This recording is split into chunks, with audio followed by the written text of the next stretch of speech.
business lunch on CNBC TV 18. Now, it's the first auction of oil and gas blocks under the Modi government. And the government is trying its best to ensure robust investor participation this time around. Ministry officials are currently traveling to the U.S. to conduct roadshows in Houston, Washington, and even in Canada for 67 discovered fields that will go under the hammer in the coming months.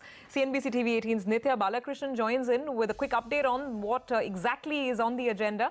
Nithya, so what are your sources telling you? And also help us jog our memory a little bit, because it's been a long time since we had the last NELP auction. What will the government try and do to ensure success this time? Absolutely, Surbhi. In fact, it was way back in March 2012 that we did see auction of any kind of oil and gas assets here in the country. And over the last couple of years, they have been trying to bring around the 10th round of NELP, uniform exploration licensing policy. They're trying auction under that, but it's not really worked out.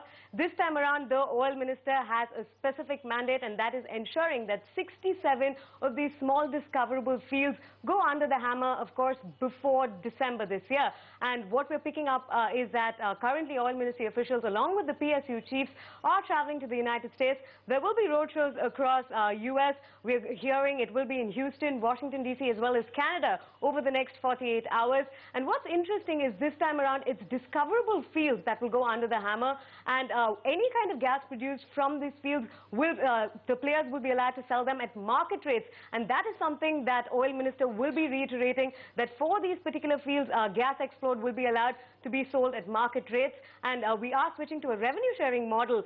So that is something that the government is hoping will get significant investment and investor interest. Now, apart from this, what we're also picking up from sources is that on the agenda, of course, will be ONGC's deal with ConocoPhillips for shale gas exploration. IOC's Canada and Venezuelan assets will also be discussed, as well as the pressure that U.S. is putting for India to switch to Euro 6 norms when it comes to emission, of course.